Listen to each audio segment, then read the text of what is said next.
All my challenge runs end up with people asking me to do it on a barb. So I was of course very surprised when it started happening on the energy only sorceress I did about a year ago. Call me all of the shocked. What does surprise me though is that the last few months I've started getting a ton of comments about how Warcry barbarians are apparently a meme. People don't seem to know just how strong Warcry barbarians actually are. So allow me to show you. Welcome to the energy only barbarian. The rules are the exact same as they were on the sorceress run. I can do whatever I want with the skills, but every single stat point has to go into the most useful stat of them all.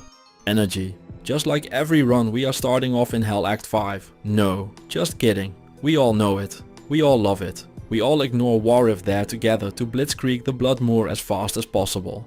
Once in the Blood Moor we attack some zombies just minding their own business and get our first few level ups. The rules make picking our stat selection very easy, everything goes into energy. For the rest we are working with the base stats of our bald hero, 30 strength, 20 dexterity and 25 vitality.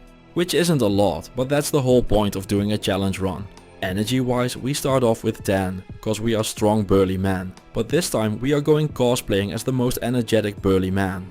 Once we reach level 6 and have a scepter per hand, it's time to dive into the wonderful world of swinging with demons. Double swinging that is, not a lot to explain here. This skill has you using both your left and right-handed weapon to attack the monsters with very fast. The biggest irony of this is that every single skill point you put into double swing lowers the mana cost. The one upside we don't really need as an energy only barbarian, but hey, barb runners can't be choosers. As I mentioned earlier, we are starting out with 30 strength and not putting any points into it at all. Now, being a conscious objector to stat points is fine in theory, but it won't make my gear any lighter. Fortunately, there are multiple ways of getting strength. Charms are a good way to find some stats. You can find them with either strength or dexterity. This one rolled strength, so that is +1 strength at the price of an inventory slot. Seems fair and reasonable. You'd think that you would be able to at least get through Act 1 of the first difficulty without too many problems on a challenge run. But in the tower, the ghost recruitment team enlists me to join their forces post haste. This seems to be a recurring trend when the countess applies the same status condition to my health bar. I am no stranger to playing bad builds, but recurring death before we even reach the cathedral is a very worrying occurrence. The next few attempts of farming the countess go much smoother. We don't need too many runes from her, just 4 tail, an it, 2 et and an L. Just nothing at all. Might as well farm up to a Zod rune while we are here. Along the way I ended up finding a 3 to dexterity large charm. I'm sure we can wear everything in the game no problem in a few minutes at this rate. I'll go over why we need all of those runes when it becomes relevant, which is right now. No need to wait for the cool stuff on this channel. The Tal and Et rune combined into a 2-socket armor make the rune word stealth. This overpowered rune word has 25 faster run walk and cast speed. The run speed is nice, but it's all about the casting speed on this run. Stealth is the only armor in the game that gets you casting speed so early on in the run. In the barracks we deal with the smith for his Horadric malus. After giving this to Charcy, you get to turn a plain white item into a, hopefully, sweet rare. The catacombs level 4 house the mighty Andariel. Or, well, they did cause she's dead now Jim. Upon her alt F4ing out of life, she drops the best item I could have ever asked her to drop.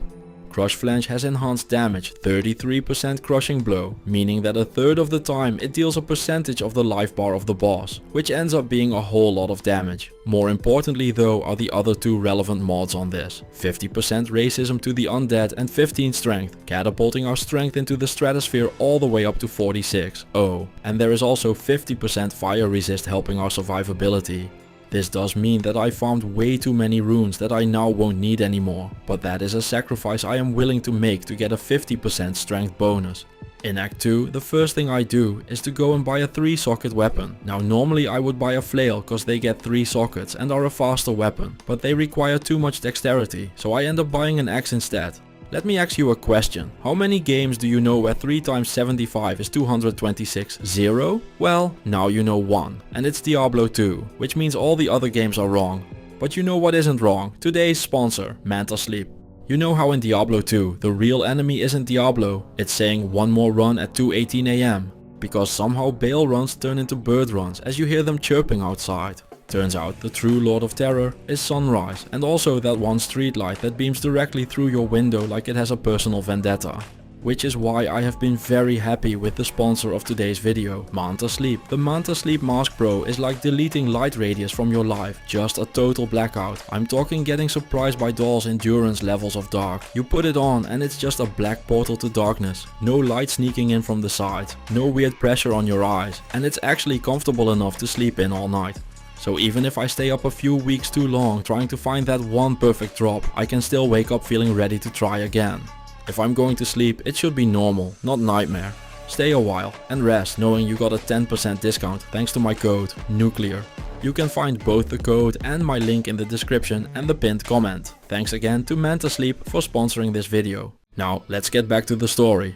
Another weapon I'm making is a Malice. This unassuming low level rune word is much more powerful than it looks. The combination of minus defense and a 100% chance for open wounds makes it an amazing weapon for killing bosses. I know it looks ridiculous that this level 13 weapon would be any good endgame, but this malicious little miscreant is one of the most consistent weapons in the game for not only the normal endgame bosses, but even the mighty Ubers. Having reached over 200 poison damage in Act 2, normal means that damage wise we are feeling smooth. Even on Players 8, the hardest mode you can play the game in, where it pretends there are 8 players in the game even if you are alone, causing enemies to have roughly 4 times the health for a big experience boost. They also deal a lot more damage, but we won't mention that. One easy way we can try to get some more resistances is by using the Imbue quest back in Act 1. For this I always roll boots because they can get faster run walk as well, which would allow me to run to my death quicker. I end up rolling 13 lightning resist and some magic find. It's not exactly be all and all numbers of either of them, but the normal difficulty is all about getting things started, so I'll gladly wear them for now. Poison damage isn't great against the Act bosses, but in Act 2 normal there is still a case to be made for big numbers of damage, just outperforming everything. So once our bald hero reaches Duriel, the destroyer of people that are lagging, it's a matter of making sure he is looking green all the time, meaning that the poison damage is ticking down, cause on our 105 life we are definitely not face tanking him anytime soon. This fight is definitely a long run and not a fight, and thanks to the power of stamina potions, we managed to bravely run away long enough to see the demon's health pool hit 0, allowing us to move on towards the jungles of Kurast. One of the most important upgrades for this run ends up not dropping in the forest, but in the spider cavern instead, as Dreadfester drops the jade figurine.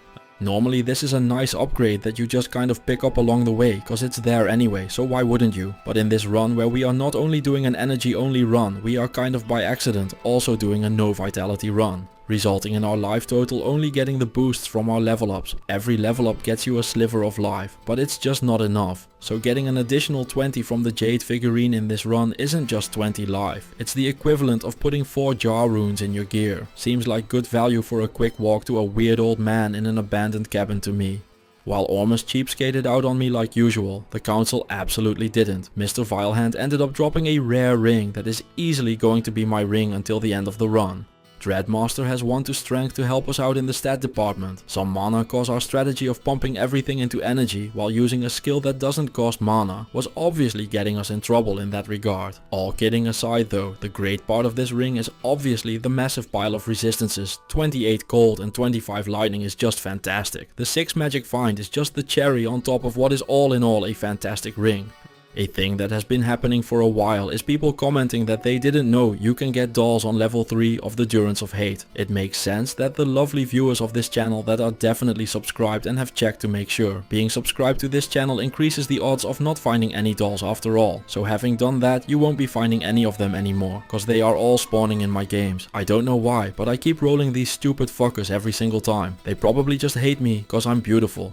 Despite adding 4 jar runes worth of life total and pumping up the resistances with the perfect Mephisto ring, our life total just isn't high enough to be able to deal with the Lord of Hatred. Every single hit that makes it to our life total, which unfortunately is all of them, because we spec'd into energy instead of doing anything even close to resembling something that could pretend to be good, just makes our beautiful orb go from red to see-through. After just keeping on and applying the poison 1 tick at a time, the demon decides to die and we get to move on. Our Act 4 Hellforge gets us a Thule rune, one of the top drops it could have given us and a great way to make a start into the big plan for the run. It might be a spoiler, but I am not going to be using a 3-tile rune axe all the way up to Hellbale. I know it doesn't sound like something I do, but there is a plan here. I would never just run into a challenge run willy-nilly and just hope for the best. With my life total being consistently low, I'm always on the lookout for resistances. The Chaos Sanctuary ended up improving my gear quite a bit. A rare amulet that I found along the way turned out to have 35% cold resist and 80% gold find to gain back some of the gold I'm losing from dying so much. Thanks to this, our resistances are all in all very good, with most of them being over 60. Poison resistance is irrelevant, cause you can just drink an antidote. You would have thought I learned this lesson in 3rd grade biology or just by ever touching grass at any point in my life, but I found out the hard way that if you try to absorb the lightning and physical damage that is in Diablo's lightning, catching it with your face is not the way to do it. So one quick death by electrocution later, the lesson is learned.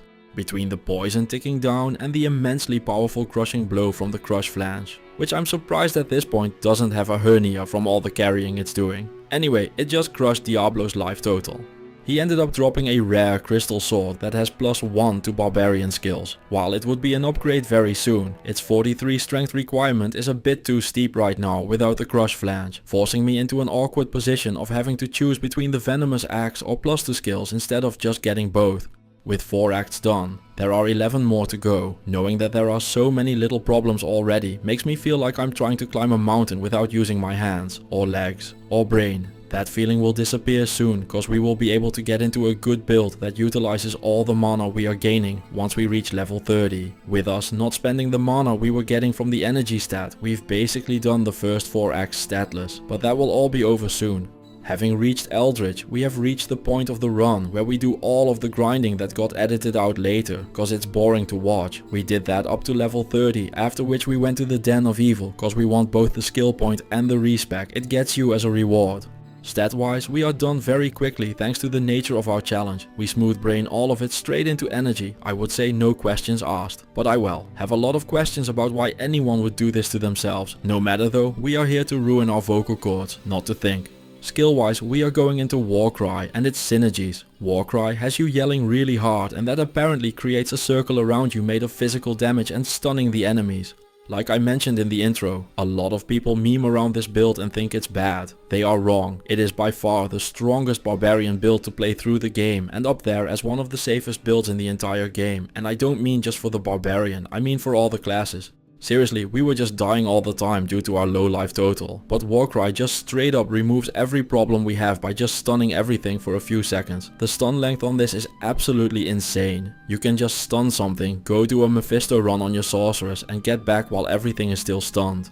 The one downside to this build is that it's bad at killing bosses. To fix that, we are going to put a point into concentrate. Why concentrate, you ask? Well, if you get hit for a big amount of damage, you get put into hit recovery. This is based on your total life pool, which in our case is extremely low, meaning that we would get put into this animation all the time, making us all of the dead and dealing none of the damage. Concentrate solves this by being uninterruptible. It's not going to hit all the time or anything, but that is what we have the malice with its minus defenses for. Told you there was a plan. I know this is going to sound wild, but this is just a good barbarian build. You would normally of course use your stats to wear your gear instead of doing the nonsense I am doing and put points into vitality. But even with my handicapping myself severely during this, a lot of the rest of this run is just free. There are definitely problems still going to happen, but anything that isn't ranged or immune to physical is free from here on out. I mean, just look at this Shank fight. This is how a lot of the rest of this run is going to be. It doesn't matter if your damage isn't the highest, if your opponent isn't fighting back. Moving along further into the act, I start wondering why I'm saving my brethren, if even after opening the door, they are still too stupid to walk out of their cage. Seriously guys, do I have to grab you by the dick and tug you out of there or what? Well, I'm not doing that. Have fun in your open cage. When I said there would be trouble still, one of the things I was worried about was the blood mana effect. Now I know a lot of people have never seen this, so I'll explain it to you. In Diablo 2, certain enemies and one really tedious act boss have the blood mana skill. These are the orange swirls you see hanging above my character right now. This is an effect that can only get cast on you when your mana pool is bigger than your health pool. It's the ultimate punishment for being an energy based caster. What this does is that every time you use a spell, the mana cost gets converted into a life cost. That sounds pretty abstract, so I'll use an example. Let's take a hypothetical situation. You have a barbarian running around with 141 life and 215 mana. This made up barbarian that was happily frolicking around living life suddenly gets put into a life or death situation, when every one of their shouts of happiness turns into a groan of death as his blue balls stay untouched by the mana cost of their spells. Instead, having its cost converted into spending their precious little red ball. Now every time they shout and let it all out, there is nothing they can do about losing 11 life per shout instead of 11 mana, an effect that will get compounded when more skill points get poured in and the mana cost of Warcry gets increased. Now this is an effect you only encounter in a few places during the game, so what happens when you aren't encountering it? Well, let's ask the ancients, who during this run are literally just nothing more than a check to see if you brought enough mana potions to the fight. I'm not even kidding, you just stun lock them to death. There just isn't a fight. One of the hardest brick walls in the entire game is nothing more than a trivial affair for the Warcry barbarian, even on a challenge run like this. Even the mighty Lister just gets stunned while you tick down his life total. I genuinely don't even know what to talk about here. You just walk up, press the button and hold it down until your fight is won. You do have to be careful to drink a few mana potions in between, but as the god gamers that we are, I'm sure we can manage. The biggest change in the entire game compared to a normal run is the Baal fight. Instead of being a giant pushover, this tentacle spawning demon is the true boss of the game he always wished to be. Diablo 2's meta has evolved in a way where everyone is always going for as big of a life pool as possible. What a lot of people don't realize though is that this is the perfect counter for the Baal fight. I don't know for sure of course, cause I wasn't there, but I think a lot of Baal's design was intended to be as hard of a counter to casters as he could possibly be. A massive health pool, tentacles forcing you to move so you can't just stand still and spam spells, clones to force your spells away from him, and the biggest kicker here, he is the only act boss in the game that has our worst nightmare. The blood mana effect to force us into using our life total for casting spells. To top it all off, he has a beam that drains your mana as well. Baal is an equal hater of all classes, but the one thing he is truly racist against is the big mana pool caster. Which means us. He really fucking hates us. Not any person ever, just us. Baal is the perfect counter to this build. Luckily, instead of walking face first into that, we can just stick to the plan. This is what we put the point into concentration for. Instead of dealing with all that, we can just walk up to our tentacly challenged foe and start swinging. Every time we connect, a little bit of his defenses get chipped off, so while at the start we are having lots of trouble connecting our hits, every single one that gets through makes all the future ones easier to hit. We also just randomly proc the crushing blow every once in a while, speeding up the fight severely. The strategy worked and we end up defeating Baal, who upon his demise decided to drop a unique ring. It turns out to be a Raven Frost, one of the very best items he can drop, but this time around it is just there to spite us. We could have found this on any run and been very happy about it. This ring is every melee character's wet dream best in slot item and even has value for non-melee characters thanks to its absorb, mana and dexterity. For us however, it doesn't matter at all. We might need the dexterity later on, but there is no way we would ever need so much of it. The cold damage and attack rating could be fun for the Nightmare and Hellbale fights, but between the Malice Axe and another spell we will be getting into later, it just barely adds anything we didn't have already covered. We are already getting basically infinite mana, thanks to today's specific way of gimping ourselves, and we just don't need Cannot Be Frozen or the Cold Absorb. Now that isn't to say that this ring does nothing at all for us, but that doesn't make the cost of wearing this over another ring that would be much better for us magically disappear. Seriously though, Raven Frost is one of the best items Baal can drop in normal. What a waste to find it here in this run. It does mean we are done with normal though, so let's dive into Nightmare. The second difficulty of the game comes with its own set of problems. Where in normal you can kind of get around without real gear, you need to have a plan in Nightmare. So where normal was all about getting through the early game suffering through double swing and getting into the good build, Nightmare is going to be all about getting the gear we need to even try and attempt the hardest difficulty in the game. There is some leeway there though. We have 5 more acts to play through before we even get to worry about that. And with what we are wearing now, we aren't getting through those anytime soon. We need some serious gear upgrades and the stats to wear them, and we need them fast. A big part of being able to clear Diablo 2 runs is to know how to get some consistency into your very randomized game. To say it in a less complicated way, it's time to farm the Countess, cause she drops runes, and we need those. Our big shopping list of runes this time around is made up of 3 M, 2 Sol, 3 Ort, 2 Tol, 2 Tel, a Hel and a Nav, to basically create our entire gear setup and then some. During the eternity of farming for these, the countess dropped some chance cards. These turned out to have 36% magic find, allowing me to nab up some magic find while I'm at it.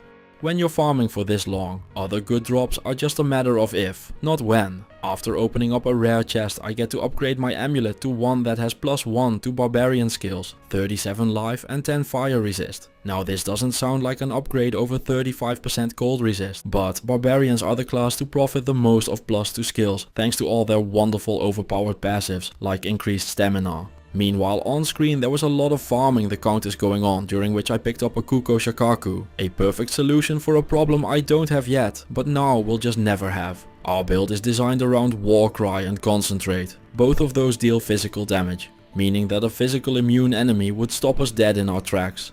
That problem now just disappears with the Kuko always shooting explosive arrows. To really hammer this point home, I pick up a cold based mercenary. She has access to freezing arrow, which as the name implies freezes the monsters, giving us even more crowd control and access to cold damage as well. From here on out, she can just take care of everything we can't take care of. So all that's left now is to actually go and do the rest of the run. This starts out with Larzuk, cause the man, the myth, the legend himself adds sockets to any item you like as long as it isn't gloves, boots or jewelry, which is fine for us. The amount of sockets he gives to an item depends on where you found the item. It's all very complicated, but just know that I wanted a 4-socket crystal sword and instead ended up with a 6-socket one cause I messed up. Not gonna lie, that is kind of a huge blunder and a big setback. I'm sure it's not my fault though, this couldn't have been prevented at all. There are no consistent ways to farm 4-socket swords. I definitely didn't find a broadsword earlier that had it guaranteed, and there is no cow level. We just skip that level and go for instant victory. At least my armor is guaranteed, cause you can just buy a 3-socket one in Act 2 normal. With that I create the runeword Myth, which has +2 to Barbarian skills and nothing else that matters. The skills are just good enough that we wear it anyway.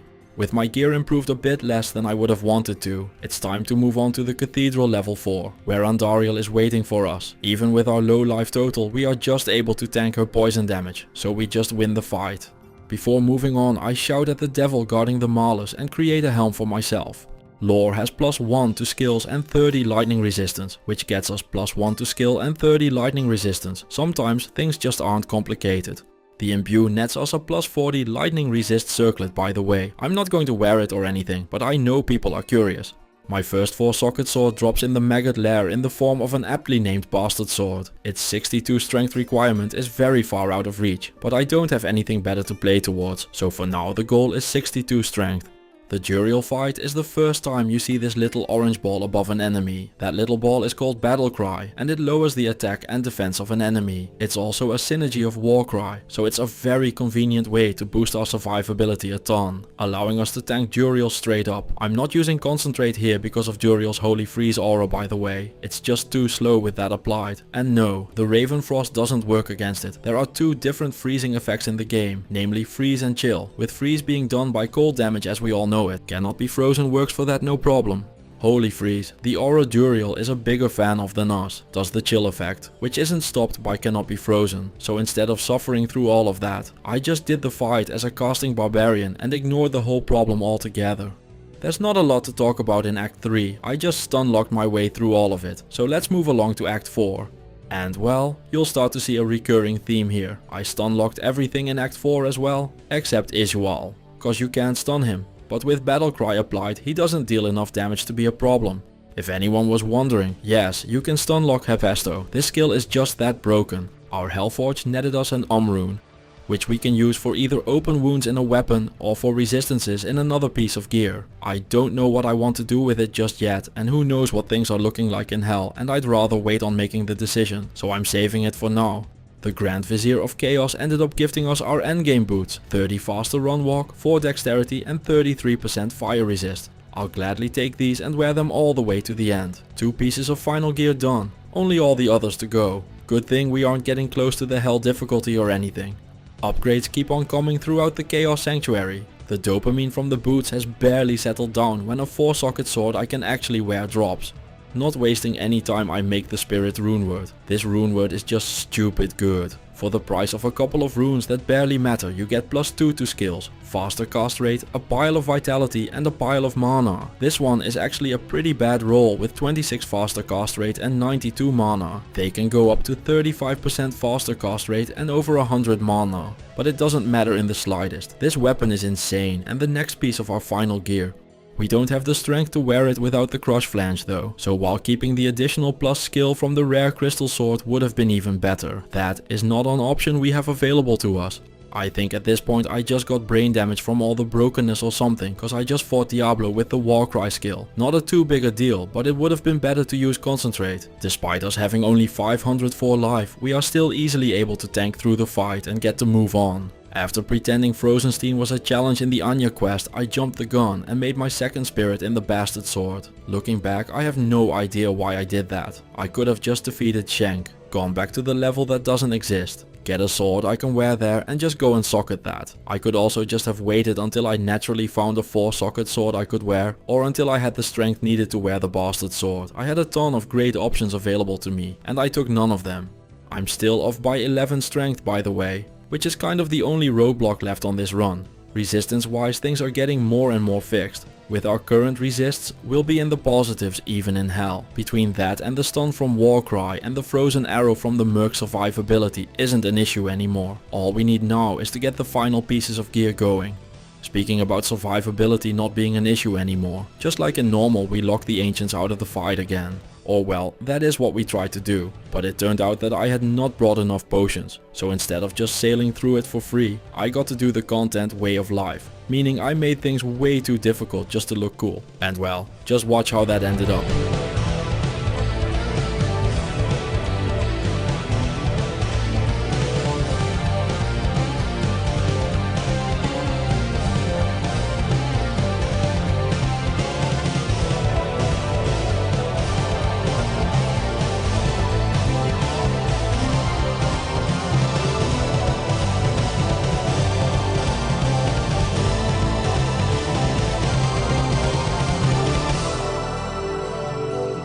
I don't know about you, but that was one of the most insane Ancients fights I have ever played. Just doing it all without mana or life, just naturally living on the life replenish from the armor I said didn't matter earlier, and the natural mana recovery going on in the game.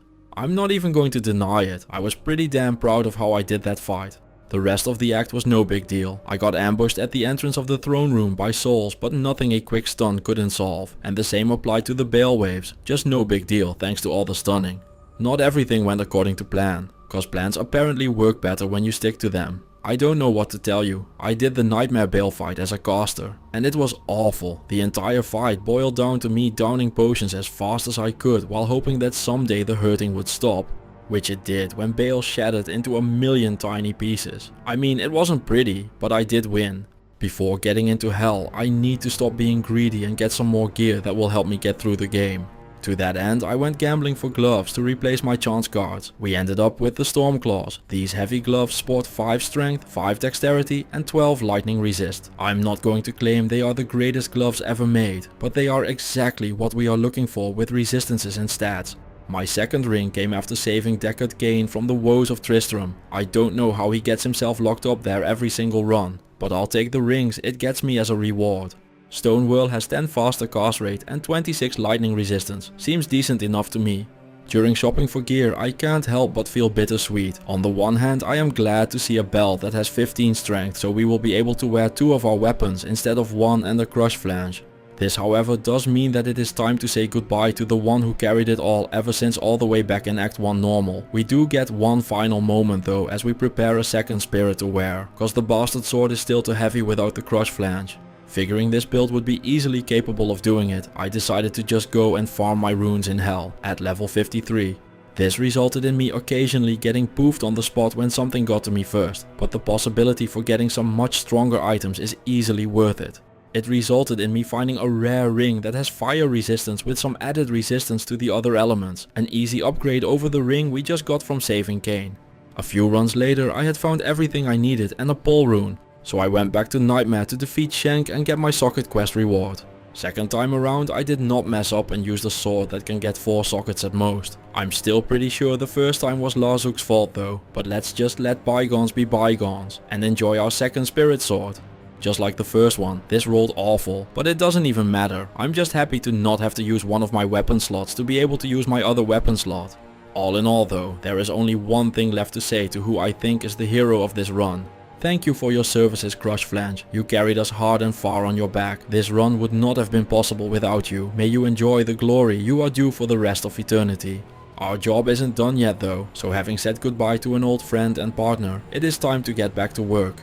The first thing that needs to happen is reaching level 60. I don't think I need the levels anymore power level wise. I don't think I would have many problems clearing the game as we are now. But you cannot complete the Ancient's quest in Act 5 if you are lower than level 60. Even if you defeat them, the door just won't open. To really hammer home the point of this video about just how stupidly strong Warcry is, I decide to go farm in the pits. A level 85 area at level 57, almost 30 levels too early, on a gimped version of the build barely wearing any proper gear. Yes dear viewer, Warcry is that strong. I'm not even joking. It is one of the best skills in the entire game. There is a group of people watching this video that is scared of doing their first hardcore run. It's okay, there is no need to be afraid. Just play this build and do it properly. Get into battle orders, get stats for your gear and don't gimp yourself like I did for this run. You'll easily hit over 3500 life while stunning everything for 6 seconds at a time. This is bar none the best first hardcore playthrough build in the game. You get piles of health, access to double spirit at level 25 if you don't fuck it up like I did. You get to stun everything in the game and you can just grab an inside mercenary to get practically infinite mana as well. I couldn't cause he deals physical damage as well, so I would get locked out of making my way through them. But with proper gear you can just use Berserk instead of Concentrate as your melee skill and not have that problem at all. Now this kind of feels like a natural conclusion to the story and I think I've made my point about the Warcry barb, but I know people will get pissed if I don't walk up to Baal. So after having reached level 60 in the level 85 area, let's go do that. I was able to tank and aerial again while drinking rejuvenation potions, so that clears Act 1. The maggot lair in Act 2 had a nice surprise for me. A unique demon hide sash dropped. This is the String of Ears, one of the best melee belts in the game thanks to its life leech and physical damage prevention, giving you tons of tankiness while swinging in close range. We can't wear it though, cause it doesn't have strength on it, so our entire gear setup falls apart if we do. Now you might be wondering how I dealt with the physical immunes in the Maggot Lair and the Arcane Sanctuary. Well, low rune and behold. I stunned them and let the mercenary shoot them. Who could have seen it coming? I found a 2-socket man catcher during my trek through the sanctuary as well. This will come into play later. After a while I lost my patience and instead of letting the mercenary deal with the ghosts, I just stunned them and ran off whilst leaving them eating dust in the distance. Just like in Nightmare, we were just able to tank Duriel thanks to Battlecry, so we did. Not even dolls are a problem for this build. Your attack has more range than their explosion, so you can just shout them down and have them have the biggest feel bad moment of all time. Sacrificing your life and just whiffing the attack sucks to have been them, I suppose. Thanks to our very good resistances, we are even able to just tank the explosion from cold enchanted super uniques. It's wild how we can just have no vitality and still face tank almost the entire game. But here we are. The Durance is filled with dolls and maulers, but to no avail. We just walk up to Mephisto and yell him down just as easily. I mean, it took a few rejuves, but what is a purple drink between friends after all? If you're thinking, he's only tanking normal enemies, don't worry, in the River of Flame I'm tanking 2 entire groups of super unique enemies. It is exactly the same as stun locking anything else in the game. No real gear, no vitality. And did I mention I didn't even bother putting points into battle orders? Yeah, it's at base level 1. If it wasn't a prerequisite to Warcry, I wouldn't have taken it at all. Ranged enemies are still a bit of a problem, so Infector of Souls fan club does end up taking me down. Getting my corpse back isn't a big problem though. Thanks to having all the energy on the planet, I have no problem sustaining my spells even without gear. As long as they stay stunned, that is, which they don't always do. But if you're playing a challenge run heavily gimped version of a character 25 levels below where the area wants you to be, and your only problem is I sometimes get one shot while not encountering any other problems, you're doing fine. They fixed it with the Reign of the Warlock expansion, but I still have a few runs going in the base version of Diablo 2 Resurrected, so for now I still get to abuse the fact that Diablo's lightning doesn't hit things nearby. I feel like I should mention this cause I know people are wondering why I'm not creating Reign of the Warlock content just yet. Don't worry, I've seen all of your comments. Just know that sponsorships, contracts and deadlines are a thing, and I, like everyone, didn't expect them to release a whole new class in the year 2026. Once I've done all my contractual obligations, I'll get right on the Warlock train. And would you look at that, we've defeated Diablo, time for the final act. It feels weird writing this though, it's like writing a second ending to a movie that ended a long time ago. At least I know there is one big fight still coming, cause otherwise I would have nothing to work towards at all. My man catcher got the strength rune word put in it, by the way. This rune word is not for me, but for an Act 2 mercenary, granting him some much needed crushing blow for the Baal fight. I did mention Baal is awful for this build, right? Well, Hell Baal is the worst version of that. So after stun locking the ancients a final time, we get into the fight. Looking back while writing this, I see myself using my shouts against the Lord of Destruction. No, I don't know what is wrong with me either. We had a great plan going for the first half of the run and just completely forgot about it or something. Maybe I'll remember later in the fight. For now though, all I'm doing is just hoping I don't die while spending my entire very low life total at breakneck speed, making it last about 30 seconds before I have to go back to town. While I'm not complaining, Baal doesn't seem to be done yet. After a few rounds of trying to escape when my life total gets low, I end up getting spawn camped by demons and tentacles. I gave it the old college try, but I'm not getting through that no matter how much I want to.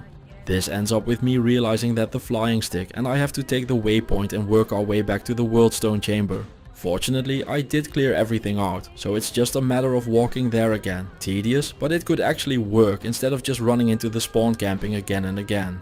Getting to be a bit too gung-ho, I managed to die one final time running up to my corpse, but in the end, none of that mattered and my crushing blow stick and I defeated the demon, clearing the run.